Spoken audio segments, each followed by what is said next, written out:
implementation. Everybody now you are comfortable with surfing and all, सारा कुछ कर लेते हो आजकल तो सारा सभी करते हैं, ठीक है। मोबाइल पे भी काम करते हो, नेट पे भी काम करते हो। तो URL जो है ई ऑफिस का you should be aware of. Generally क्या होता है, ब्राउजर पे खुला हुआ था तो सभी वही खोल लेते हैं। जिस दिन ब्राउजर हिस्ट्री डिलीट हुई पता ही नहीं मैडम खोलना कैसे है, फिर वो परिचय से देख के वो बैठे रहते हैं कि परिचय से करना था, ई साइन से करना था, ई ऑफिस से करना था। They are getting confused regarding it, ठीक है।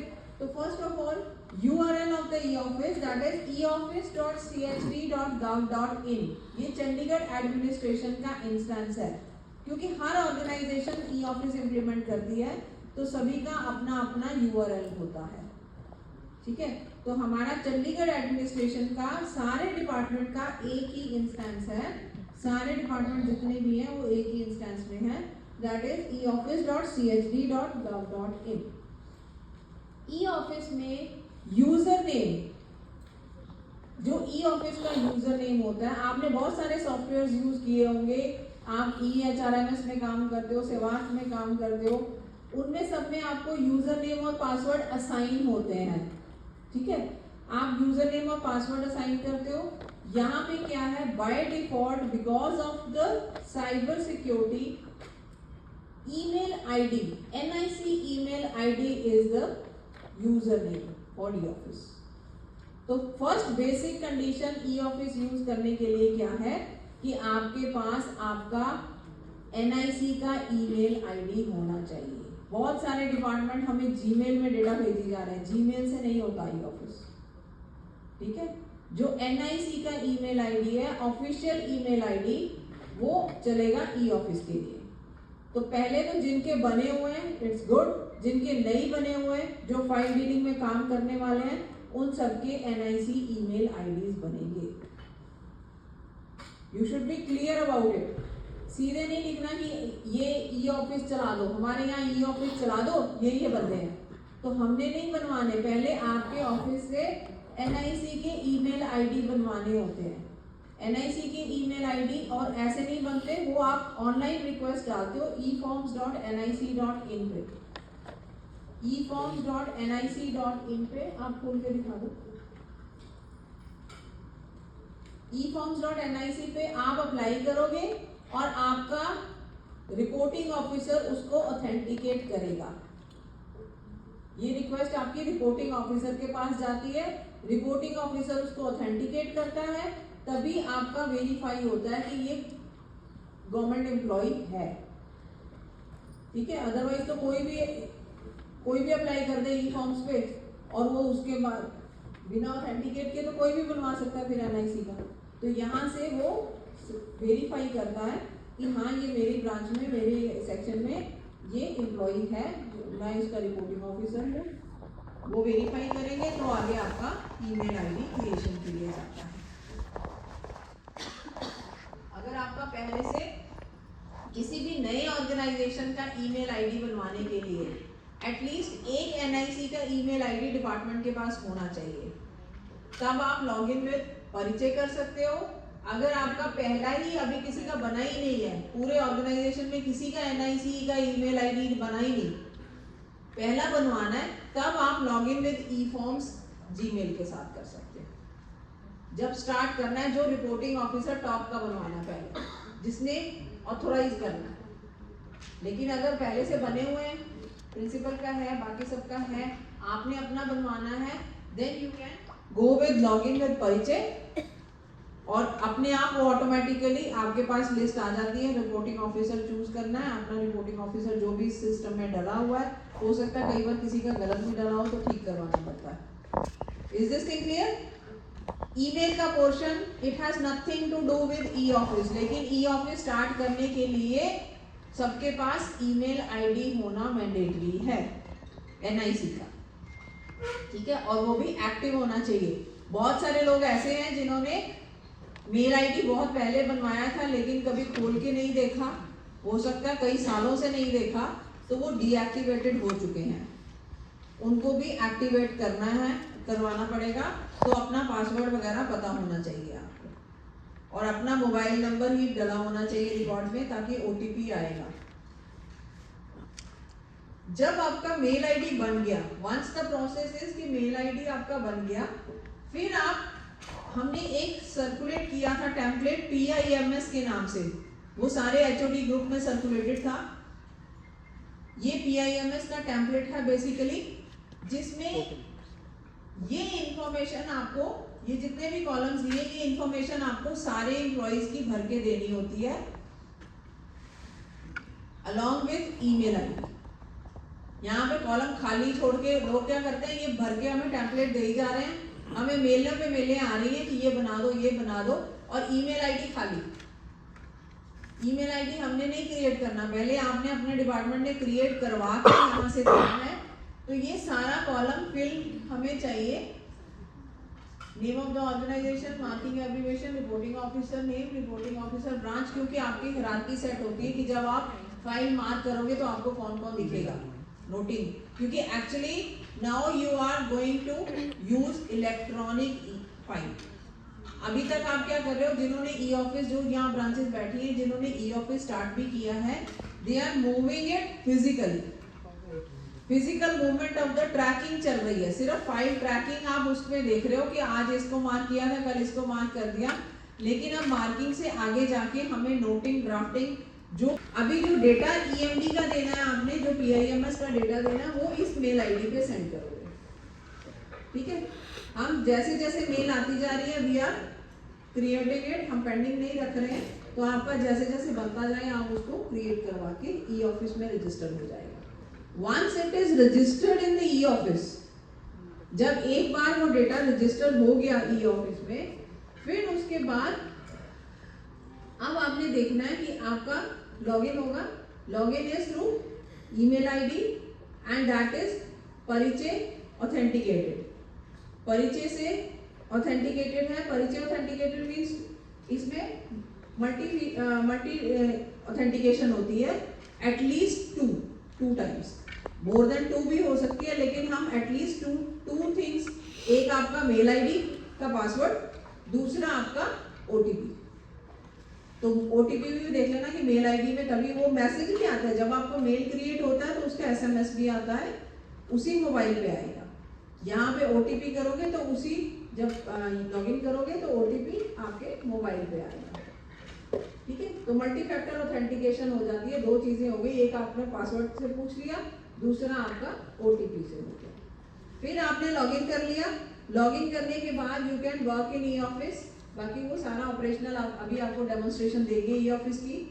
और एक चीज और है कि जो ई ऑफिस है, it works only on NICNET, NIC के नेटवर्क पे चलता है, और मोस्टली ऑफिसेज में, पूरे यहाँ सेक्रेटेरिएट में जितने भी बिल्डिंग्स हैं, almost all are covered with NIC network, but there are certain educational institutions और इंजीनियरिंग ब्रांचेस, वो ऐसी हैं जहाँ पे आपको निकनेट नहीं मिलेगा, NIC का नेटवर्क नहीं है, BSNL का है या कोई और ब्रॉडबैंड दिया हुआ है। इन दैट केस, उस केस में आपको वेब VPN लेना पड़ता है। ये एक प्रोसीजर और करना पड़ता है कि आपने वेब VPN लेना है। वेब VPN में VPN का सर्टिफिकेट कुछ नहीं होता, सिर्फ आपका क्या होता है, URL चेंज हो जाता है। वेब VPN अप्लाई पहले करना है, वेब VPN अप्लाई, पहले ये ई ऑफिस तक बनने का सेम प्रोसीजर है। उसके बाद फिर एक आपको एडिशनल प्रोसेस ई फॉर्म्स में करना पड़ेगा। ई फॉर्म्स में वेब VPN अप्लाई करना है,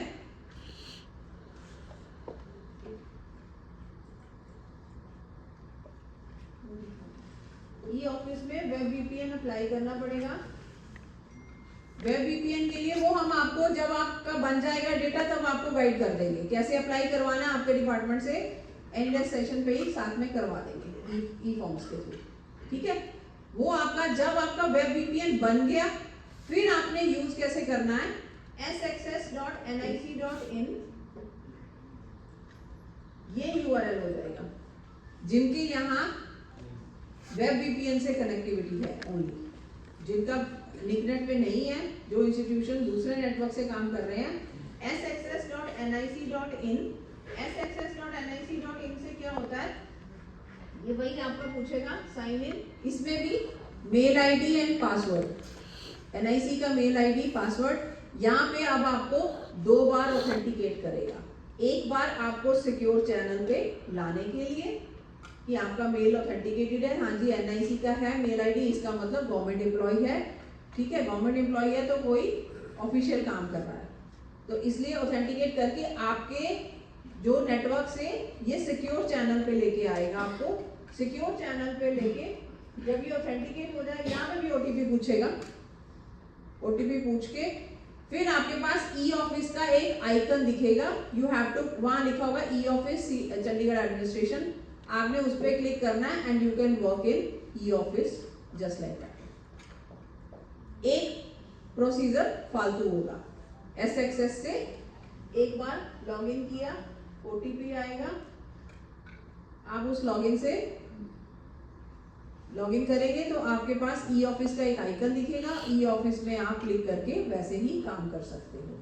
ये था जी बेसिक बैकग्राउंड, ताकि अब आपको आप लेमैन की तरह आगे, अभी भी इतनी ट्रेनिंग्स के बाद भी हम कॉन्टिन्यूसली हम डेली 2-2 ट्रेनिंग ले रहे हैं, लेकिन आई एम रियली डिसहार्टन कि मेरे को मेल्स अभी भी ऐसी आ रही है कि मेल नहीं बना हुआ या मेल है ही नहीं, अपने 5-7 एम्प्लॉय लिख दिए, ये 7 का ई ऑफिस क्रिएट कर दो। ये 7 लोगों का ई ऑफिस कहाँ से क्रिएट कर दें? पहले आप मेल आईडी बनवाओ, मेल आईडी के बाद ये टेम्पलेट में डेटा भेजो, फिर उसके बाद ई ऑफिस रजिस्ट्रेशन के बाद you can work in this, ठीक है। ये देखो ई ऑफिस सीएचडी लिखा हुआ था ना, बस ई ऑफिस सीएचडी पे क्लिक करेंगे तो आपका ई ऑफिस वर्क करना शुरू करेगा। जो लोग डायरेक्ट नेटवर्क पे हैं ही एनआईसी के नेटवर्क पे, उनको सीधा ही अपना eoffice.chd.gov.in से ही लॉग इन कर सकते हैं। Is this thing okay? ठीक है। अब ये हो गया बेसिक बैकग्राउंड कि ई ऑफिस स्टार्ट कैसे करना है। अब नेक्स्ट इज ई ऑफिस का पर्पस क्या है, आपको पता है? Anyone? What is the purpose of e office software?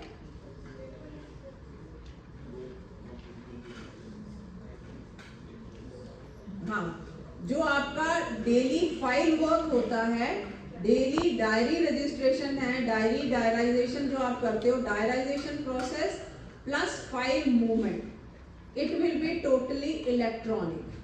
अब वो इतनी बड़ी बड़ी फाइलें, वो इतनी मैनुअल फाइलें जितनी पड़ी हैं वो तो अभी यूज होंगी ही, लेकिन आगे से आप इलेक्ट्रॉनिक मूवमेंट करोगे सो दैट धीरे धीरे धीरे धीरे पेपरलेस बनना है। अभी लेस पेपर बनोगे फिर पेपरलेस बनोगे, ठीक है। तो we are moving towards that. Let's सी।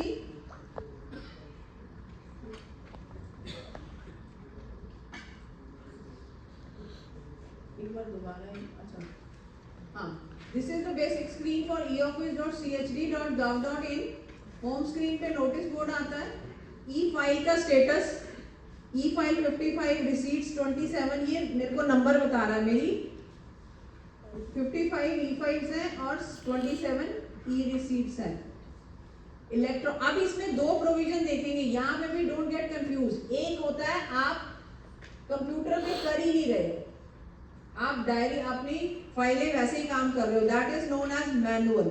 उनको हम फिजिकल वर्ड नहीं बोल रहे, वो मैनुअल काम कर रहे हो आप, ठीक है। वो मैनुअल फाइल मेंटेन है, क्योंकि यहाँ पे 2 तरीके की फाइल्स बनती हैं, इलेक्ट्रॉनिक एंड फिजिकल।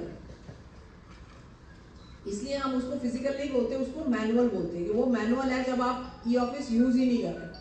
जब आप ई ऑफिस यूज कर रहे हो तो 2 तरह की फाइल्स होती हैं, इलेक्ट्रॉनिक एंड फिजिकल। अभी तक जितना एडमिनिस्ट्रेशन यूज कर रहा है वो मोस्टली फिजिकल कर रहा है, लेस ऑफ इलेक्ट्रॉनिक कर रहा है। कुछ डिपार्टमेंट कर भी रहे हैं इलेक्ट्रॉनिक, जैसे चंडीगढ़ हाउसिंग बोर्ड है, वो बहुत टाइम से इलेक्ट्रॉनिक मूवमेंट चल रही है उनकी फाइल की, कोई और डिपार्टमेंट भी कर रहे हैं, लेकिन मोस्टली क्या कर रहे हैं, फिजिकल ट्रैकिंग कर रहे हैं। जैसे हमारा पहले एक सॉफ्टवेयर चलता था, वो फाइल मूव कहाँ से कहाँ हुई, बस उसकी मूवमेंट नोटिस होती थी, मूवमेंट के लिए रखते थे। तो यहाँ पे दोनों तरीके की प्रोविजन आती है, इलेक्ट्रॉनिक एंड, अच्छा यहाँ पे काम करने के लिए first click on E file. E file, E file में बाय डिफॉल्ट फाइल्स खुली हुई आती है, रिसीट्स नहीं। फाइल और रिसीट्स में भी डिफरेंस होता है। Receipts are PUCs, receipts are the PUCs, ठीक है, जिनको आप डायराइज करते हो और फाइल में वो लगती जाती है। वो एक फाइल, एक कंटेनर हो गया, जैसे आप इतनी बड़ी फाइल बना देते हो, फाइल में पेपर लगते रहेंगे। आप ये बाय डिफॉल्ट ई जो सामने आ रहा है, फाइल के आगे ई लिखा हुआ आ रहा है, दैट इज इलेक्ट्रॉनिक। अगर फिजिकल बनाओगे तो पी लिखा हुआ आएगा, पी। लेकिन अब आपको ट्राई करना है कि मोस्टली फाइल्स इलेक्ट्रॉनिक ही करनी है, फिजिकल मूवमेंट में नहीं करनी। लेकिन there are certain set of physical files, certain set of files which are categorise. हो सकता है कि बहुत ही कुछ, जैसे PM का विजिट होता है, उसके बारे में वो फाइल बनानी है, एक्सपेंडिचर से अप्रूवल लेनी है, लेकिन उसमें शो कुछ नहीं करना, कौन कितने बजे आ रहा है, कौन से रूट से आ रहा है, ये सब कॉन्फिडेंशियल है। लेकिन आप उसको फिर इलेक्ट्रॉनिक ना बना के फिजिकल ट्रैकिंग रख सकते हो। बाकी सारे जो ऑफिस के काम होते हैं उसमें कुछ कॉन्फिडेंशियलिटी ज़्यादा नहीं होती, उसमें ट्रांसपेरेंसी होनी चाहिए अकॉर्डिंग टू द DOPT। तो वो सारे ट्रांसपेरेंट होना चाहिए, एवरीबडी कैन सी। क्योंकि अब तो RTI में कोई भी कुछ भी पूछ लेता है, कब ये हुआ था, जो डिटेल दो। तो मैनुअल में डिटेल देना बड़ा मुश्किल होता है, लेकिन इलेक्ट्रॉनिक में इट इज़ वेरी इजी। आपके लिए बहुत इजी होगा उनको सर्च करना, आपके लिए बहुत इजी होगा उनको पुराने से पुराना रिकॉर्ड रेफर करना, ठीक है। अब एक दूसरी चीज आती है, जब आप इलेक्ट्रॉनिक से सबसे पहला क्वेश्चन आता है कि जो पहली फाइलें, तो हमारा रिकॉर्ड अभी डायराइज हुआ नहीं, पहला रिकॉर्ड तो फाइलें पड़ी हुई हैं, तो आज की फाइल में किसी का कुछ रेफर करना है, ठीक है, ऑफिसर को दिखाना है आपने। तो फॉर द टाइमिंग देखो, जब भी एक स्टेज आएगी जब हम शुरू होंगे तो थोड़ा सा टीचिंग ट्रबल्स तो आती हैं, उसमें क्या करना पड़ेगा, आज से शुरू हो जाओ। जो फाइल आज नई क्रिएट करनी है, स्टार्ट मेकिंग इट इलेक्ट्रॉनिक। उसमें किसी पुरानी फाइल का कोई रेफरेंस है, get these 2-3 pages scan along with it.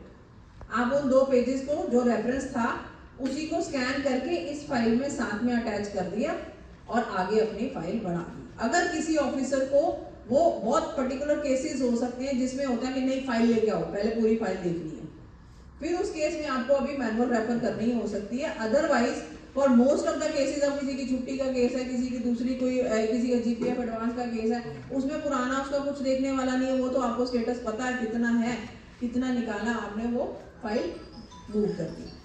Is this thing clear? ठीक है। तो अब आपको राहुल डेमो देंगे पूरा, आप कंप्लीट प्रोसीजर आप सीख लीजिएगा, क्योंकि बार बार हम बहुत सारी ट्रेनिंग रखते हैं, बहुत सारी ट्रेनिंग्स आप आके सुन के और फिर चले जाते हो। जब तक आप उसको यूज नहीं करोगे, अपने हाथों से करोगे नहीं, तब तक वो याद नहीं होगा प्रोसीजर। प्रैक्टिस में तभी आएगा जब आप उसको यूज करें। मैंने लास्ट ट्रेनिंग में भी बोला था कि एटलीस्ट एक टॉपिक ले लो कि आज से जो GPF एडवांस है वो मैंने ऐसे देना ही, वो इलेक्ट्रॉनिक फाइल को देना। तो एक बार आपके हाथ से निकलेगा तब आपको ये सारी दूर हो जाएगी कि ये बहुत इजी काम है और कोई सिरदर्दी नहीं, डेटा की आपको कोई टेंशन नहीं। आपको स्टोर में रखनी पड़ती है फाइल्स, यहाँ कुछ आपको टेंशन नहीं, आप तो अपना काम करो, खत्म, डेटा पीछे से जब मर्जी चाहोगे रेफरेंस सामने निकलेगा। Is this thing okay? ठीक है, अब आप डेमो ले लीजिए।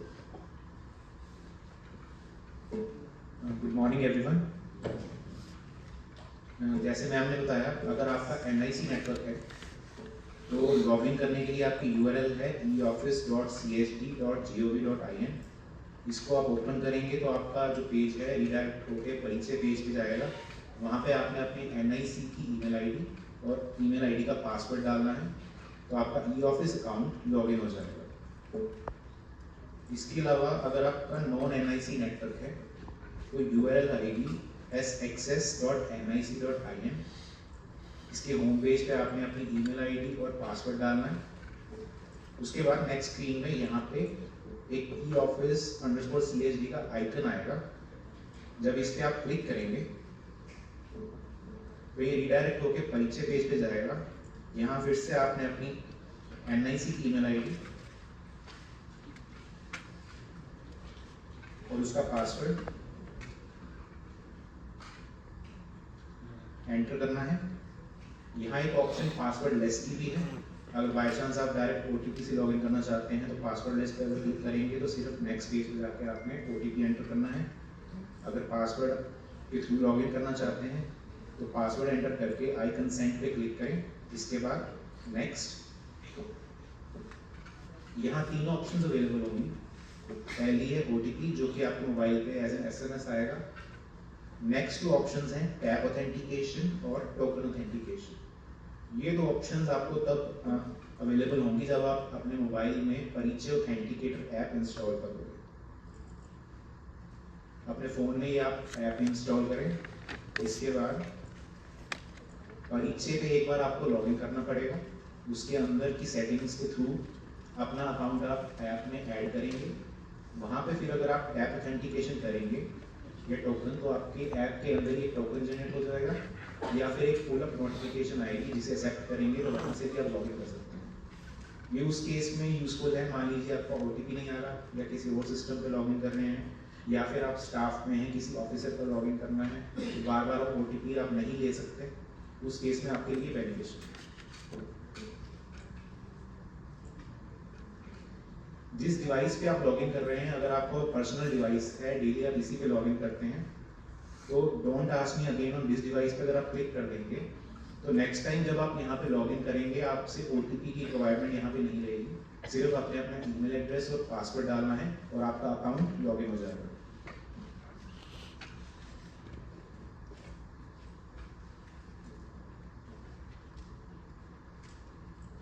ये तब तक वैलिड रहेगा जब तक आप ब्राउजर की हिस्ट्री या कुकी कैशे डिलीट नहीं करते। ई ऑफिस में लॉगिन करने के बाद होम पेज इस तरह शो होगा। आपका नेम और डेजिग्नेशन यहाँ राइट हैंड साइड इस तरफ से होंगे। अब जो भी आपका ऑफिस रिलेटेड वर्क है वो सारा आप ई-फाइल के थ्रू करेंगे। कईयों के होम पेज में इस तरह शो होता है, उनको आइकन्स नहीं शो होते। अगर उन्होंने सारे चेक करने हैं तो यहाँ पे हॉरिजॉन्टल 3 लाइंस हैं, इस पे क्लिक करेंगे तो ये मैक्सिमाइज हो जाएगा। किसी केस में जैसे यहाँ पे ई-फाइल रिसिप्ट्स लिखा है, यहाँ पे एक एरर शो होता है। इसका मतलब ये नहीं है कि आपका ई ऑफिस अकाउंट नहीं चल रहा। आप लॉगिन करने के लिए यहाँ जाके ई-फाइल पे भी अगर क्लिक करेंगे तो आपका अकाउंट में ई-फाइल लॉगिन हो जाएगा। अब ई-फाइल में लॉगिन करके बाय डिफॉल्ट सबसे पहले फाइल्स का इनबॉक्स ओपन होता है। अगर आपने रिसिप्ट्स चेक करनी है तो रिसिप्ट्स के इनबॉक्स को चेक करने के लिए यहाँ ऊपर एक बार दी गई है जिसमें मल्टीपल बटन्स हैं।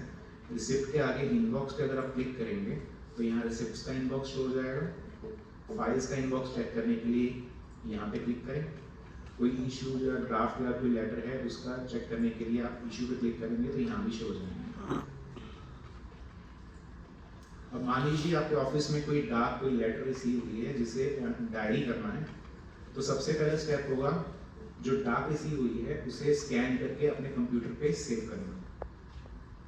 मान लीजिए डायरिस्ट का काम है डाक को डायरी करना, वो अपने सिस्टम पे स्कैन करेंगे और सेव कर लेंगे। इसके बाद रिसिप्ट के आगे क्रिएट बटन पे क्लिक करेंगे।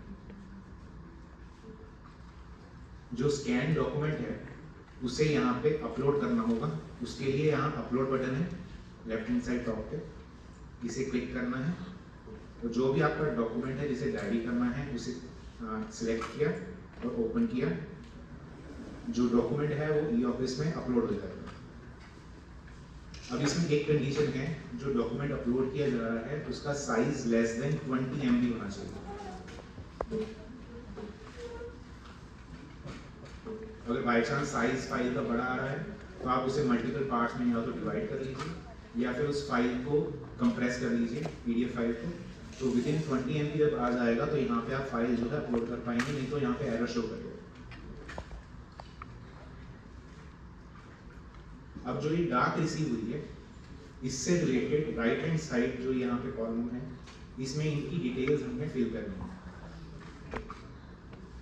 सबसे पहले डायरी डेट। उससे पहले 2 तरह की रिसिप्ट्स क्रिएट होती हैं, एक है इलेक्ट्रॉनिक, एक है फिजिकल। फिजिकल अब से बंद कर दी गई है तो इलेक्ट्रॉनिक ही आपने क्रिएट करनी है। नीचे डायरी डेट आएगी। जिस डेट को यहाँ पे डायरी की जा रही है बाय डिफॉल्ट वही डेट उठाएगा, इसे आप चेंज नहीं कर सकते।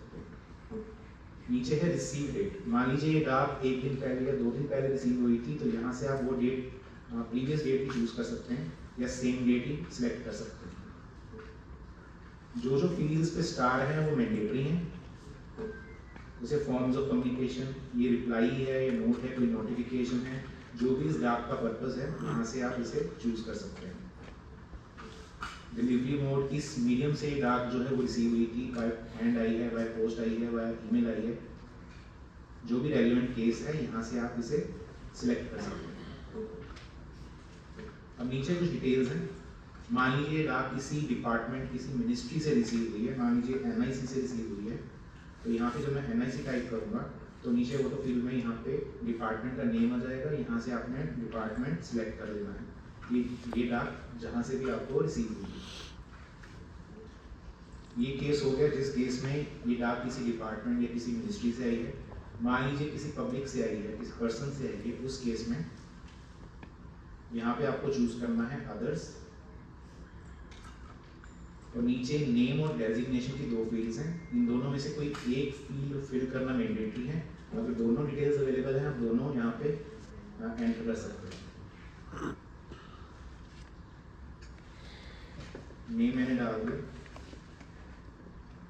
आगे ऑर्गेनाइजेशन है वो एंटर कर सकते हैं, कोई मोबाइल नंबर आपको पता है वो एंटर कर सकते हैं, ईमेल एड्रेस है, जितनी भी डिटेल्स आपके पास अवेलेबल है आप यहाँ पे एंटर कर सकते हैं। एड्रेस जहाँ से वो डाक रिसीव हुई थी, इसके नीचे मेन कैटेगरी में अपॉइंटमेंट रिलेटेड है, कंप्लेंट रिलेटेड है, कई बार RTI मैटर्स आते हैं वो भी यहाँ पे है। जो भी आपका केस है ऐसा आप इसे यहाँ से चूज करेंगे। नीचे सब्जेक्ट, जो ये डाक है जिसको डायरी कर रहे हैं इसका सब्जेक्ट,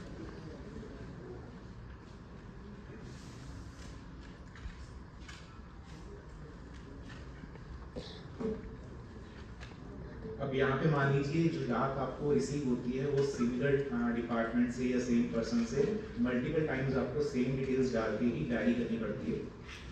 उस केस में बार बार ये इन्फॉर्मेशन फिल ना करनी पड़े, जो भी कॉन्टैक्ट डिटेल्स के अंदर यहाँ पे शो है, तो आप क्या कर सकते हैं, इस डिटेल्स को अपनी ऐड टू एड्रेस बुक में सेव कर सकते हैं। उसके लिए यहाँ पे चेकबॉक्स दिया गया है, इस पर जब क्लिक करेंगे इसके बाद इस यहाँ पे या तो इंस्टेंस होगा, इसे आप सेल्फ कर लें। जब आप यहाँ पे इस डायरी को यहाँ पे जनरेट करेंगे, एक रिसिप्ट जनरेट हो जाएगी, तो जो ये डिटेल्स आपने एंटर की हैं ये आपके एड्रेस बुक में सेव हो जाएंगे। तो नेक्स्ट टाइम जब आप डायरी करोगे तो यहाँ नेम है, जब पर्सन का नेम एंटर करोगे तो सिलेक्ट करोगे, यहाँ पे डिटेल्स जो हैं वो ऑटो फिल हो जाएंगी। मैं एक बार आपको करके भी दिखा दूँगा। नीचे यहाँ पे हमारे पास 3 ऑप्शंस अवेलेबल हैं, एक है जनरेट, एक है जनरेट एंड सेंड और एक ऑप्शन है जनरेट एंड कॉपी। इनमें डिफरेंस ये है, हम उनका नेम एंटर करेंगे और जो डाक है वो आप इन्हें सेंड कर सकते हैं। थर्ड ऑप्शन है जनरेट एंड कॉपी। मान लीजिए किसी एड्रेस से, किसी डिपार्टमेंट से मेरे को आज मल्टीपल जो है वो चिट्ठियाँ डाक जो है रिसीव हुई हैं, तो ये जो वाली डिटेल्स हैं ये मुझे बार बार एंटर ना करनी पड़े, तो मैं जनरेट एंड कॉपी पे अगर क्लिक करूँगा तो जो करंट है ये वाली रिसिप्ट क्रिएट हो जाएगी, क्रिएट होकर आपके क्रेडिट में आ जाएंगी और राइट साइड जो डिटेल्स हैं वो ऑटो फिल ही रहेंगी। जैसे मैंने क्लिक किया जनरेट एंड कॉपी पे तो ऊपर एक मैसेज आ गया, receipt successfully created. Right hand side वो सारी डिटेल्स आप देख सकते हैं अभी भी फील्ड है, पर जो मैंने रिसिप्ट अभी क्रिएट की है उसे अगर मैं चेक करना चाहता हूँ तो मैं रिसिप्ट पे क्लिक करूँगा, इसके बाद क्रिएटेड, तो ये रिसिप्ट मैंने अभी वहाँ पे क्रिएट की। तो मतलब साइमल्टेनियसली आप मल्टीपल अगर सेम एड्रेस से आई हुई डिटेल्स जो हैं डायरी करना चाहते हैं तो जनरेट एंड कॉपी यूज कर सकते हैं। एक मैंने जो एड्रेस बुक का बताया उसके लिए मैं दोबारा रिसिप्ट में गया, क्रिएट पे क्लिक किया, अपलोड कर दिया मैंने डॉक्यूमेंट जो मैंने स्कैन करके अपने PC पे सेव किया था। इसके बाद मुझे मैंने जो पर्सन है उनकी डिटेल्स जो है एड्रेस बुक में सेव करी थी, तो जब मैं यहाँ नेम में पर्सन 10 एंटर करूँगा तो कई बार यहाँ शो नहीं करता। उसका रीज़न है यहाँ एड्रेस बुक में इंस्टेंस सेलेक्ट हो रखा होता है। आपने ऊपर जब सेल्फ में किया था इसे सिलेक्ट करेंगे, इसके बाद एंटर करेंगे तो यहाँ नीचे शो होगा। जब मैं इस पर क्लिक करूँगा तो जो ये कॉन्टैक्ट डिटेल्स थी ये फिल होगी। अगर सेम ही एड्रेस से, सेम ही पर्सन से, सेम ही डिपार्टमेंट से आपको चिट्ठियाँ जो है डायरी करनी होती हैं तो इस तरह आप डिटेल्स को सेव कर लीजिए ऐड टू एड्रेस बुक में। बस आपने यहाँ जाके नेम एंटर करना है, तो सारी डिटेल्स जो हैं सिलेक्ट करते ही फिल हो जाएंगी। जनरेट एंड कॉपी में डिफरेंस ये है कि अभी करंटली अगर मैंने जनरेट एंड कॉपी किया तो ये एक रिसिप्ट जो है क्रिएट हो गया, मेरे क्रिएटिव में आ गई। इसी स्क्रीन पे मुझे फिर से आगे अगर कुछ माइनर डिटेल्स चेंज करनी, मैं चेंज करके और भी जनरेट करता रहूँगा। ये था रिसिप्ट क्रिएशन का पार्ट। अब जैसे ये मान लीजिए इस रिसिप्ट को मैंने क्रिएट करना है और किसी को सेंड करना है, तो एक तो ऑप्शन है मैं डायरेक्टली यहाँ से जनरेट एंड सेंड कर दूँ, ये जनरेट हो जाएगी और सेंड बटन पे चल जाएगी। या फिर जो ऑलरेडी मेरे पास क्रिएटेड थी, जो मैंने अभी पहले क्रिएट की है, उसके लिए रिसिप्ट पे जाके क्रिएटेड पे गया हूँ। यहाँ पे ये रिसिप्ट है जो मैंने डायरी करी थी। इसे अगर फर्दर सेंड करना है, माने डायरीज है, डायरीज में डायरी कर ली, रिसिप्ट जनरेट कर ली, आगे क्लर्क को सेंड करनी है मैटर चेक करने के लिए कि किसको आगे जो ये मैटर है पुटअप करना है। एक ऑप्शन है यहीं से ऊपर सेंड पे क्लिक कर दिया, या फिर रिसिप्ट को ओपन किया, यहाँ ऊपर सेंड बटन है, सेंड पे क्लिक किया। टू फील्ड में जिस पर्सन को आपने इसे सेंड करना है उनका नेम एंटर किया, नीचे उनका रिजल्ट यहाँ पे शो हो जाएगा, इसे सिलेक्ट करेंगे। इसके बाद रिमार्क्स एंटर कर सकते हैं।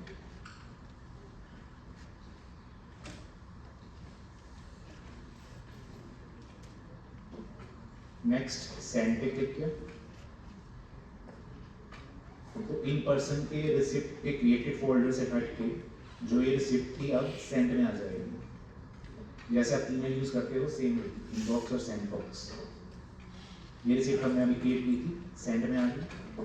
अब जो नेक्स्ट पर्सन है जिनको जो ये रिसिप्ट है वो सेंड की गई है, वो भी अपना e office account log in करेंगे, ई फाइल पे क्लिक करेंगे। अब बाय डिफॉल्ट फाइल्स का इनबॉक्स ओपन होता है, और यहाँ पे रिसिप्ट सेंड की गई थी, तो उसे चेक करने के लिए रिसिप्ट के इनबॉक्स पे क्लिक किया, तो ये जो रिसिप्ट है यहाँ पे रिसीव हो गई। बोल्ड में इसलिए है क्योंकि ये अभी अनरेड है। अब इस केस में मान लीजिए डायरेक्ट ने क्लर्क को सेंड की, पर ये जो चिट्ठी थी, जो रिसिप्ट थी, वो उन्हें नहीं भेजनी थी, गलती से भेज दी, या फिर किसी और पर्सन के लिए पुटअप करना था। तो जब तक नेक्स्ट पर्सन ने उस रिसिप्ट को ओपन नहीं किया, तब तक एक ऑप्शन आएगा सेंट में जाके, यहाँ राइट हैंड साइड एक छोटा सा पुल बैक का बटन है। अगर ये मैटर जिसको भेजा गया है उनके लिए नहीं था, तो जिस पर्सन ने सेंड किया है वो पुल बैक पे क्लिक करके यहाँ रिमार्क सेंटर करके अगर ओके करेंगे, तो जिनके इनबॉक्स में रिसिप्ट गई थी वहाँ से मूव होके करंट पर्सन के रिसिप्ट के इनबॉक्स में रिसिप्ट वापस आ जाएगी।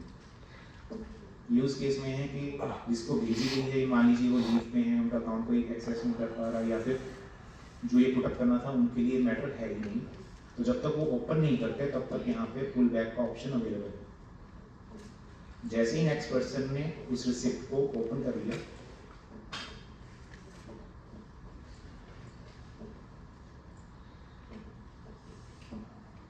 इसके बाद अगर दोबारा से चेक करेंगे जिसने ये सेंड किया था, पुल बैक का बटन जो है वो हट गया। जब तक अनरेड है ये ऑप्शन यूज कर सकते हैं, जैसे ही रीड कर ली ये ऑप्शन जो है वो अवेलेबल नहीं होगा। अब जिनके पास ये रिसिप्ट रिसीव हुई, उन्होंने मैटर देखा, मैटर चेक किया, आगे उन्होंने देखा कि ये जो मैटर है क्लर्क के पास आया है, आगे जूनियर असिस्टेंट को भेजना है, सीनियर असिस्टेंट को भेजना है, जो भी इस मैटर को डील करता है वो यहाँ पे दोबारा से सेंड पे जाएंगे, और आगे जिस पर्सन को भेजना है उनका नेम एंटर किया। अगर किसी पर्सन की मल्टीपल पोस्ट होती हैं तो यहाँ पे नीचे दिखती हैं, तो जिस भी अकाउंट में भेजना है उसे सिलेक्ट कीजिए और आगे नीचे सेंड पे क्लिक कर दीजिए।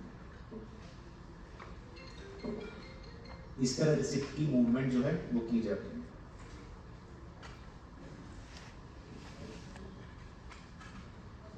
अब नेक्स्ट पर्सन के पास सेम रिसिप्ट रिसीव हुई, उन्होंने उसे चेक किया। अब जैसे जैसे ये रिसिप्ट जो है मूव होती जाएगी, एक इसकी मूवमेंट हिस्ट्री बनती जाएगी। फर्स्ट मूवमेंट पे ये था जो हमने रिमार्क ऐड किए थे सेंड करते हुए, यहाँ पे शो होंगे। पहले राहुल महाजन ने अमरदीप सिंह को भेजी, आगे अमरदीप सिंह ने नेक्स्ट फर्दर पर्सन को भेजी। जैसे जैसे मूवमेंट होती जाएगी यहाँ पे सारी डिटेल्स जो है स्ट्रीम मेंटेन होती जाएगी। ये था रिसिप्ट क्रिएशन का पार्ट, और रिसिप्ट आगे मूव कैसे करनी है, एड्रेस बुक में डिटेल्स ऐड कैसे करनी है, वो डिटेल्स। इसमें कोई डाउट या क्वेरी किसी की? बस अपलोड में कंडीशन ये है कि 20 MB से छोटा होना चाहिए आपका डॉक्यूमेंट, और पीसी पे स्कैन करके आपने ऑलरेडी रखा होना चाहिए, तभी आप उसे चूज करके अपलोड कर पाओगे। अब रिसिप्ट बनने के बाद मान लीजिए इसकी डीलिंग जो है वो फाइल में होनी है, ये चिट्ठी जो है वो फाइल में लगानी है। उसके लिए दो ऑप्शंस अवेलेबल हैं। पहला है रिसिप्ट को ओपन करके ऊपर यहाँ पे एक ऑप्शन आता है पुट इन अ फाइल, इस पर क्लिक करेंगे तो आपसे फाइल पूछेगा, आप ये जो चिट्ठी है वो किस फाइल में अटैच करना चाहते हैं। जो भी कंसर्न फाइल है वहाँ से आप सिलेक्ट करें, नीचे रिमार्क्स एंटर करें, उसके बाद अटैच पे जब क्लिक करेंगे तो ये चिट्ठी इनबॉक्स से हटके उस फाइल में अटैच हो जाती है। ये उस केस में है जिस फाइल पे आप ये चिट्ठी लगाना चाहते हैं वो फाइल या तो आपके इनबॉक्स में है या आपके क्रिएटेड में अवेलेबल है। अगर वो फाइल आपके अकाउंट में अवेलेबल नहीं है तो आप उसे अटैच नहीं कर पाएंगे, या फिर फाइल आपने कोई न्यू क्रिएट करनी है जिस फाइल में जो ये मैटर है वो डील होगा। उसके लिए यहीं पे एक ऊपर ऑप्शन अवेलेबल है क्रिएट फाइल, आप इस पे क्लिक करके भी न्यू फाइल जो है वो क्रिएट कर सकते हैं, या फिर फाइल्स के अंदर भी एक ऑप्शन आती है क्रिएट करने में। इसमें कई बार कुछ क्वेरीज हमें आती हैं कि हमारी जो फाइल है हमें शो नहीं कर रही जबकि हमारे अकाउंट में अवेलेबल है। उसका रीज़न ये होता है कि कुछ फाइल्स जो हैं वो करंट ईयर में बनी हैं, कुछ प्रीवियस ईयर्स में बनी हैं। तो पिछले ईयर्स की फाइल्स को चेक करने के लिए यहाँ ऊपर एक ईयर लिखा होगा, उसके साथ एक ड्रॉप डाउन बटन्स हैं, इन पे जब क्लिक करेंगे तो प्रीवियस ईयर्स की फाइल्स आप यहाँ से चेक कर पाएंगे। जो सी फाइल आपकी रेलिवेंट है वो यहाँ से आप चेक कर सकते हैं, या फिर यहाँ पे आप जाके कंप्यूटर नंबर आपको पता है डाल के सर्च करेंगे तो यहाँ से भी आ जाएगी। ये था first method, put in a file में गए, यहीं पे फाइल अवेलेबल है, चूज की, रिमार्क्स एंटर किए, अटैच पे क्लिक किया, आपकी फाइल जो रिसिप्ट है वो फाइल में अटैच होगी। या फिर न्यू फाइल क्रिएट करनी है तो ऊपर यहाँ से क्रिएट फाइल पे क्लिक कर सकते हैं, तो आपको डायरेक्ट फाइल क्रिएशन पेज पे यहाँ ले जाएंगे। या फिर जो ऊपर ये एक बार दी गई है इसमें फाइल के साथ क्रिएट का बटन है, अगर आप इस क्रिएट पे भी क्लिक करेंगे तो भी वही सेम पेज ओपन होगा।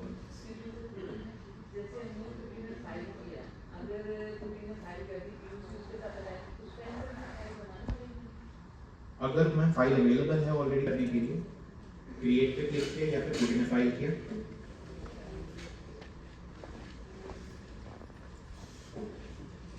रिसिप्ट ओपन करने के बाद भी पुट इन अ फाइल करेंगे तो सेम उसी पेज पे जाएगा, क्रिएट फाइल पे क्लिक किया।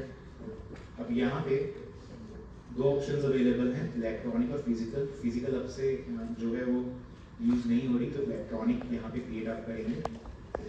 नेक्स्ट दो ऑप्शंस हैं, नॉन एसएफएस और एसएफएस।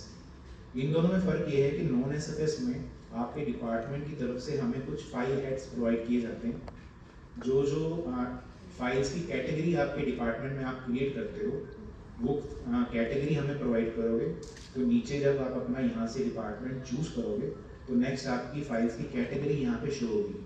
मान लीजिए कोई अकाउंट्स की फाइल है, कोई मिसलेनियस टाइप की फाइल है, कुछ भी फाइल है, तो यहाँ पे आप अकाउंट्स की फाइल बनानी है तो यहाँ अकाउंट्स चूज करोगे। तो इस वजह से वो कैटेगरी वाइज आपकी फाइल्स जो हैं वो सिस्टमेटिक वे में यहाँ पे एंटर हो जाएंगी। इसके फर्दर भी मान लीजिए अकाउंट्स के बाद भी आगे सब कैटेगरी है कि अकाउंट से रिलेटेड आगे कौन कौन से मैटर्स हैं उनकी कैटेगरी बताएंगे वो यहाँ शो हो जाएंगे। उससे फर्दर ही मतलब 3 स्टेप्स तक आप हमें डाटा प्रोवाइड कर सकते हैं कि आप किस किस कैटेगरी की फाइल्स जो हैं वो बनाते हैं। हम यहाँ पे आपके डिपार्टमेंट के नेम पे यहाँ एंटर कर देंगे और आप नेम को फाइल क्रिएट करते हुए आप चूज करेंगे तो आपकी फाइल उसी कैटेगरी में बनेगी। ये डिटेल्स लेने के लिए आप इस ईमेल आईडी पे हमें एड्रेस पे ईमेल सेंड करें। एक फाइल हम आपसे शेयर करेंगे, उसमें आपने डाटा फिल करना है, उसमें कोई कंफ्यूजन है या इशू है तो इन नंबर्स पे कॉल कर सकते हैं, उसमें हम आपको गाइड कर देंगे। नॉन एसएफएस में यहाँ नीचे फाइल हेड्स बनते हैं और फाइल नंबर भी जो है वो सिस्टम जनरेटेड होता है, ई ऑफिस खुद जनरेट करके देगा। एसएफएस के केस में फाइल हेड्स अवेलेबल नहीं होते। यहाँ जो फाइल नंबर है, जो ये फाइल आप क्रिएट करोगे उसका क्या नंबर है वो आप अपनी तरफ से खुद एंटर करोगे। ये उन केसेस में है, मान लीजिए आपके पास कोई पुरानी मैनुअल फाइल पड़ी है, फिजिकल फाइल पड़ी है, सेम नंबर की फाइल ही आपने ई ऑफिस में चलानी है रेफरेंस के लिए, उस केस में यहाँ पे आप डाल सकते हैं। बट कोशिश कीजिए नॉन एसएफएस ही चलाएं, जिससे आगे फाइल की सर्चिंग भी इजी हो जाएगी, आगे पेंडेंसी जो है वो भी फाइंड करना इजी हो जाएगा। किसी पर्टिकुलर सेक्शन की जो फाइल्स आपने एक बारी में अगर निकालनी है वो जब सर्च करोगे वो भी इजीली जो है फाइंड हो जाएगी।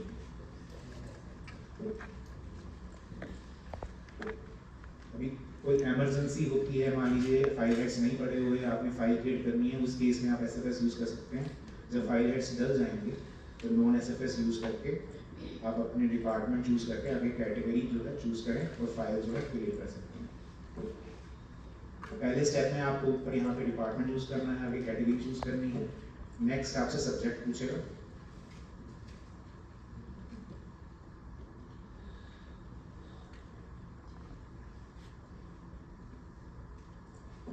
इसके बाद नीचे रिमार्क्स हैं वो भी एंटर कर सकते हैं। एक ऑप्शन है प्रीवियस रेफरेंस। मान लीजिए जो इलेक्ट्रॉनिक फाइल अभी मैं क्रिएट कर रहा हूँ, इससे रिलेटेड कोई पुरानी मैनुअल फाइल है मेरे वीरो में पड़ी है जो इसके रेफरेंस में जो है आगे डाटा उसका यूज़ होगा, तो उस फाइल का मैं नंबर यहाँ पे एंटर कर सकता हूँ।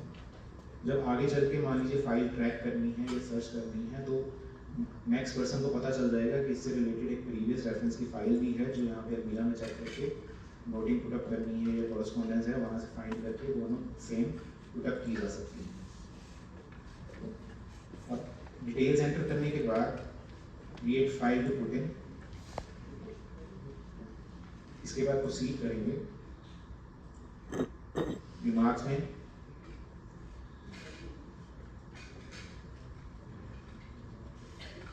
ये ऑप्शन इसलिए दिखा रहा है क्योंकि हमने पुट इन फाइल किया था। अगर हम डायरेक्ट फाइल की जगह क्रिएट पे जाते तो इसी स्टेप पे फाइल जो है क्रिएट हो जाती और उस नेक्स्ट स्टेप में आप जो है जो रिसिप्ट है उसमें अटैच करते। अगर मैं यहाँ पे ओके कर दूंगा तो जो रिसिप्ट थी वो मेरे राइट साइड यहाँ पे अटैच होगी। ये पुट इन फाइल के केस में फाइल क्रिएट होने के बाद इसमें दो ऑप्शंस हैं, दो पार्ट्स हैं। एक तो लेफ्ट हैंड साइड जो ग्रीन पार्ट है ये आपका नोटिंग पार्ट रहेगा और राइट हैंड साइड आपका पीयूसी पार्ट रहेगा, जो डायरी करके आपने रिसिप्ट्स जो है क्रिएट की हैं या फिर आपको इनबॉक्स में अवेलेबल हुई हैं। राइट हैंड साइड आप उन्हें अटैच करोगे, लेफ्ट हैंड साइड आपकी कंसर्न नोटिंग्स होगी। अब जो ये रिसिप्ट लगाई है इसकी डिटेल्स अगर हमें चेक करनी है तो यहाँ ऊपर रिसेंट बटन है, रिसेंट पे क्लिक करें तो जो पीडीएफ थी जो अटैच हुई थी उसका कंटेंट यहाँ पे सारा शो हो जाएगा।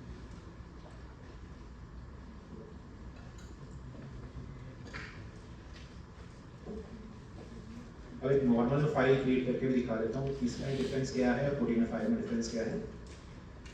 अब मैं डायरेक्ट फाइल के क्रिएट बटन पे गया, इसके बाद मैंने अपना डिपार्टमेंट चूज़ किया, आगे कैटेगरी चूज़ की, डिस्क्रिप्शन में सब्जेक्ट डाल दिया और कंटिन्यू वर्किंग प्रोसीड। इस केस में राइट हैंड साइड आप देखें यहाँ पे कोई रिसिप्ट नहीं है। पुट इन फाइल अगर किया था तो जो रिसिप्ट है उसी स्टेप पे यहाँ पे अटैच होगी। अगर इस तरह फाइल क्रिएट करते हैं और रिसिप्ट जो है वो अटैच करनी है तो टीयूसी पे जाके यहाँ नीचे एक बटन है ऐड रिसिप्ट, इस पे क्लिक करेंगे तो जो रिसिप्ट्स अवेलेबल हैं आपके रिसिप्ट्स के या तो इनबॉक्स में या फिर क्रिएटेड फोल्डर में वो यहाँ पे शो हो जाएंगी। उसे आप सिलेक्ट करें, नीचे रिमार्क्स अटैच, तो जो रिसिप्ट है इस वे में भी आप फाइल में अटैच कर सकते हैं। जैसे रिसिप्ट क्रिएट की थी तो रिसिप्ट जो है आपके रिसिप्ट के अंदर क्रिएटेड में अवेलेबल हुई थी। ऐसे ही फाइल्स केस में है, अगर आप कोई नई फाइल क्रिएट कर रहे हो, फाइल्स के अंदर क्रिएटेड में जाओगे तो यहाँ पे आपको क्रिएटेड फाइल्स जो है वो शो करेंगी। जिस भी फाइल पे आपने वर्क करना है यहाँ से उसे सिलेक्ट करें। यूसी या तो पुट इन फाइल करके अटैच करें या फिर यहाँ ऐड रिसिप्ट पे जाके यहाँ से भी आप अटैच कर सकते हैं। और इसका कंटेंट चेक करने के लिए रिसेंट पे क्लिक करें। अब इस PUC रिसिप्ट से रिलेटेड जो नोटिंग है, जो भी फाइल पे आपने काम करना है, वो लेफ्ट हैंड साइड यहाँ पे होगा। इसमें दो ऑप्शंस अवेलेबल हैं नोटिंग में, एक है ऐड ग्रीन नोट, एक है ऐड येलो नोट। पहले मैं आपको ग्रीन नोट बता देता हूँ। जब ऐड ग्रीन नोट पे क्लिक किया तो यहाँ पे जो भी कंसर्न PUC पे आपने काम करना है, आपकी जो नोटिंग है वो आपने एंटर की।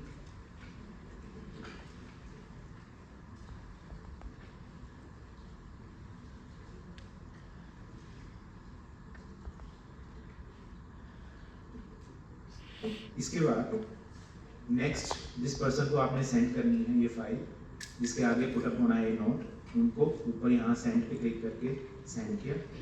नेक्स्ट पेज में उनका नेम एंटर किया। रिमार्क्स में आप यहाँ पे मेंशन भी कर सकते हैं।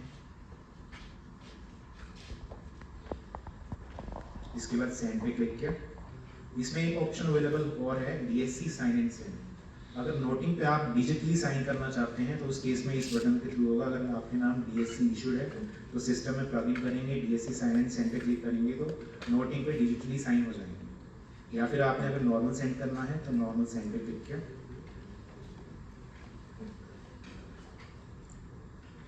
अब जिस पर्सन को ये फाइल जो है वो सेंड की गई है, वो फाइल्स के अपने इनबॉक्स में जाएंगे।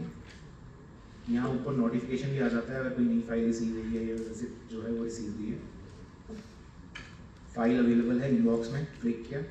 अब जो पहला नोट प्रीवियस पर्सन ने ऐड किया था वो इस तरह शो होगा, नोट 1। ऐसे जैसे ही आगे आगे नोट्स बढ़ते जाएंगे, note 2, note 3 and so on. किस डेट और किस टाइम पे नोट ऐड हुआ था वो भी यहाँ पे आएगा। जिस पर्सन ने ऐड किया उनका नेम और उनकी पोस्ट डिटेल्स भी यहाँ पे शो होंगी। अब नेक्स्ट पर्सन ने नोट चेक किया, राइट हैंड साइड जो कोरेस्पोंडेंस लगाया था उसे चेक करने के लिए रिसेंट पे क्लिक किया।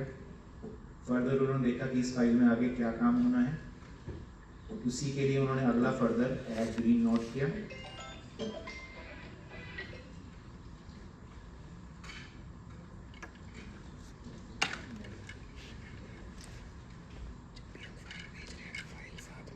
इसके बाद सेम मेथड से दोबारा से सेंड पे क्लिक किया और नेक्स्ट पर्सन को सेंड कर दिया।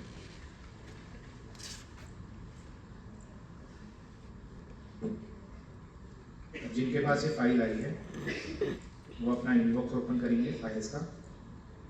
ये फाइल यहाँ रिसीव हो गई। इस तरह नोट 2 आ गया। ऐसे ही फर्दर नोट 3, नोट 4 जैसे जैसे काम होता जाएगा इस तरह आप इस पे नोट्स जो है ऐड करते जाएंगे। अब नोट ऐड करते हुए हमारे पास कुछ ऑप्शन अवेलेबल हैं। अगर तो ग्रीन नोट है तो फिर तो रिकॉर्ड में रहेगा, आगे वो सेंड बैक करेंगे आपको। आप उस नोट को दोबारा से उसे ग्रीन नोट में ऐड करोगे और आगे चलाओगे। अगर टेम्परेरी चलाना हो मैं आगे बताता हूँ येलो नोट में कैसे।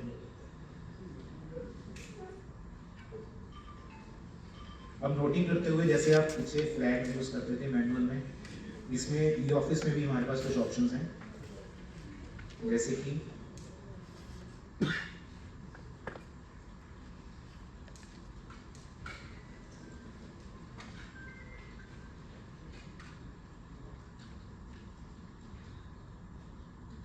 इस तरह का मैंने एक मैसेज टाइप कर दिया नोट में। अब जैसे मान लीजिए ये मेरी PUC है राइट हैंड साइड, ये 3 पेजेस की है। आपकी PUC हो सकता है 100 पेजेस की हो, 200 पेजेस की हो, या मल्टीपल PUCs जो हैं वो अवेलेबल हो। कोई पर्टिकुलर पेज नंबर आप हाईलाइट करवाना चाहते हैं कि आपने ऑफिसर को सेंड की है। आप चाहते हैं कि ऑफिसर डायरेक्टली जो पेज आपने रेफरेंस में यहाँ पे बताया है वो सीधा उनको दिख जाए, उनको पूरी की पूरी स्क्रॉल जो है वो ना करनी पड़े। उस केस में हमारे पास एक रेफरेंसिंग का ऑप्शन अवेलेबल है। यहाँ राइट हैंड साइड एक छोटा सा बटन है, इसमें अभी करंटली दिखा रहा है रेफरेंसिंग डिसेबल्ड।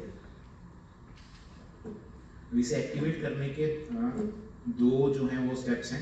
पहला, जो आपने लेफ्ट हैंड साइड यहाँ नोट ऐड किया है, जो भी टाइप किया है उसमें से कोई वर्ड या तो आप सिलेक्ट करें या फिर पूरा सेंटेंस भी आप सिलेक्ट कर सकते हैं एज पर रिक्वायरमेंट। जैसे मैंने यहाँ पे लिख दिया PUC attached, please check page number 3 for reference by clicking here. तो जब नेक्स्ट पर्सन के पास ये जाएगा उन्हें पता है कि मुझे यहाँ पे क्लिक करना है चेक करने के लिए। पहले तो मैंने इसे हाईलाइट कर लिया, नेक्स्ट मेरा स्टेप है, अभी देखिए यहाँ पे रेफरेंसिंग का बटन जो है वो डिसेबल है।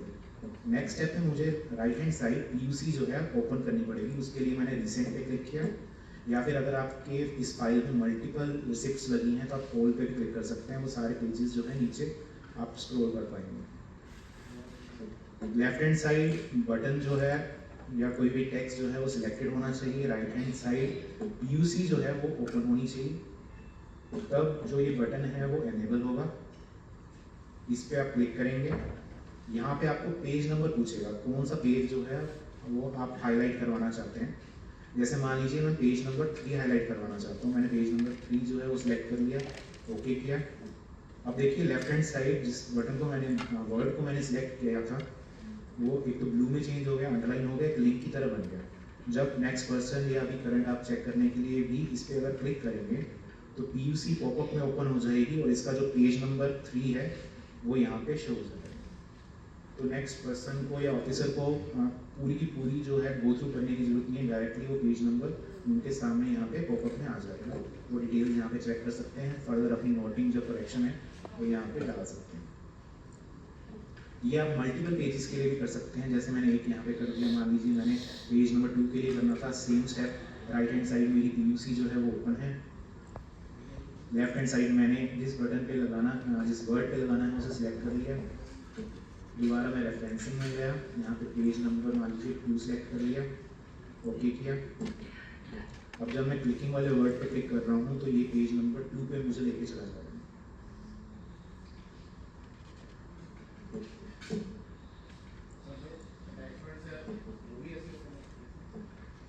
अटैचमेंट्स कौन से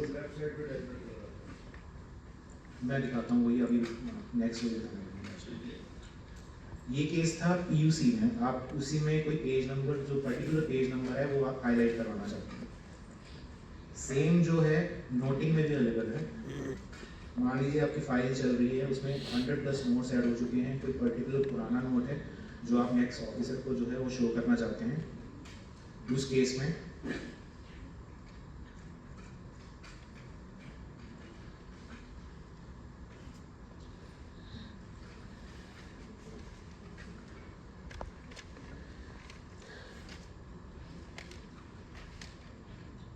इस तरह का मैंने जो भी रेलेवेंट मैसेज है वो यहाँ पे डाल दिया, हो गया। रेफरेंस पीयूसी के केस में कंडीशन थी कि राइट हैंड साइड जो है वो जो आपकी रिसिप्ट है पीयूसी है वो ओपन होनी चाहिए। नोटिंग के केस में बस इतना फर्क है कि राइट हैंड साइड आपकी जो नोटिंग है वो ओपन होनी चाहिए। उसके लिए यहाँ ऊपर एक ऑप्शन है प्रीवियस नोट्स, इस पे जब क्लिक करेंगे तो जितने भी नोट्स जो इस फाइल में चल रहे हैं वो सारे के सारे यहाँ पे शो हो जाएंगे। अब इस पे रेफरेंस लगाने के लिए यहाँ right hand side noting open कर ली, दोबारा से रेफरेंसिंग पे गया। पहले यहाँ पे पेज नंबर पूछ रहा था, अब ये नोट नंबर पूछ रहा है। कौन सा नोट जो है वो आप हाईलाइट करवाना चाहते हैं। मान लीजिए नोट नंबर 2। उसमें भी फर्दर ऑप्शन है, मान लीजिए नोटिंग में आपके काफ़ी सारे पैराग्राफ्स इन्वॉल्व हैं, किसी पर्टिकुलर पैराग्राफ को भी अगर आप हाईलाइट करवाना चाहते हैं वो यहाँ से आप करवा सकते हैं। उसे यहाँ पे चूज करेंगे तो वो पैरा भी हाईलाइट हो जाएगा, ओके क्या। अब जब नेक्स्ट पर्सन इस पे क्लिक करेंगे तो उन्हें नोट नंबर 2 इस तरह यहाँ पे ऊपर शो हो जाएगा। तो आप पीयूसी में भी रेफरेंस लगा सकते हैं, नोटिंग में भी रेफरेंस लगा सकते हैं, मल्टीपल नोट्स मल्टीपल पेजेस पे भी लगा सकते हैं। एक इसमें और ऑप्शन है, मान लीजिए जो आपकी नोटिंग चल रही है उससे रिलेटेड कोई पुरानी नोटिंग है जो यहाँ पे आप अटैच करना चाहते हैं, करंट नोटिंग में आप नहीं ऐड करेंगे। उसके लिए यहाँ नीचे एक अटैचमेंट का बटन दिया है, उस पुरानी नोटिंग को आप स्कैन करके अपने कंप्यूटर में सेव करें पहले, उसके बाद अटैचमेंट पे क्लिक करें। जो फाइल आपने स्कैन करके सेव करी थी उसे चूज करें और ओपन करें। तो यहाँ नीचे जो ये अटैचमेंट है यहाँ पे अटैच हो जाएगी। आप मल्टीपल अटैचमेंट ऐड कर सकते हैं। और इस अटैचमेंट के लिए जैसे हमने ऊपर यहाँ पे रेफरेंस लगाया है वो ऑप्शन अवेलेबल नहीं है। जब आप यहाँ पे अटैचमेंट लगा देंगे, इसके बाद जब आप नेक्स्ट पर्सन को सेंड करेंगे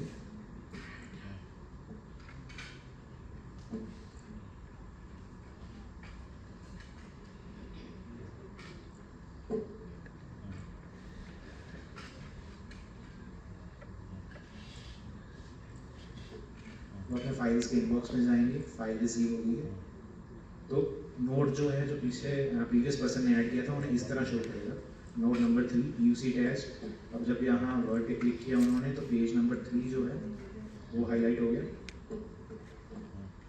हमने नोट नंबर 2 पे भी एक रेफरेंस लगाया था, यहाँ क्लिक करेंगे तो नोट नंबर 2 इस तरह शो हो गया, और जो पुरानी नोटिंग अटैच हुई थी वो यहाँ इस तरह शो होगी। इसके लिए आप करंट नोट में ही लिख सकते हैं कि previous noting attached with in this note also. इस तरह जो नेक्स्ट पर्सन है उन्हें शो हो जाएगा कि यहाँ पे मैंने कोई अटैचमेंट भी लगा रखा है नोटिंग। अब इसके अलावा कई बार कुछ और डॉक्यूमेंट्स फाइल में अवेलेबल होते हैं जो या तो ना ही नोटिंग का पार्ट है ना ही आपके PUC का पार्ट है, कोई कॉरेस्पॉन्डेंस है, कोई और पेजेस उस करंट केस के साथ इन्वॉल्व हैं, उन्हें अगर अटैच करना है उसके लिए एक ऑप्शन अवेलेबल है यहाँ पे रेफरेंसेस का। इस पर अगर आप क्लिक करेंगे तो यहाँ आपको अवेलेबल मिलेगा अटैच रेफरेंस। इस पर क्लिक किया, जो फाइल स्कैंड आपके PC पे पड़ी है उसे चूज किया तो वो डॉक्यूमेंट इस फाइल में आप इस तरह अटैच कर सकते हैं। ये ना ही कोई PUC है ना ही नोटिंग है, कोई एक्स्ट्रा डिटेल्स फाइल के साथ कई बार चलती हैं। इस तरह आप अगर नेक्स्ट पर्सन को शो करना है अटैच कर सकते हैं, पर ये बाय डिफ़ॉल्ट किसी को शो नहीं होगी। इसके लिए आपको नोट में मेंशन करना पड़ेगा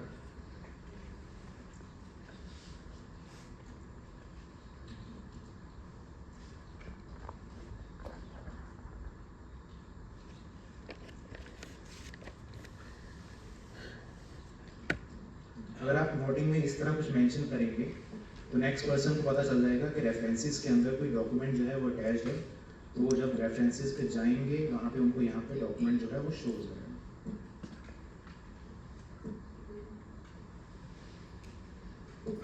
इसमें जो भी आप डिटेल्स है वो एंटर करेंगे, फाइल को फर्दर फिर से सेंड करेंगे।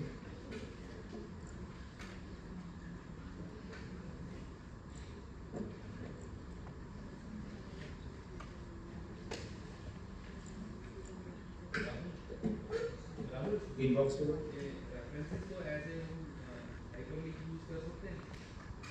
नहीं सर, यहाँ पे जाके क्लिक करना ही पड़ेगा इस तरह। जब यहाँ पे क्लिक करेंगे तो फाइल जो थी वो आपके PC में सेव हो जाएगी, वहाँ से भी हो जाएगी।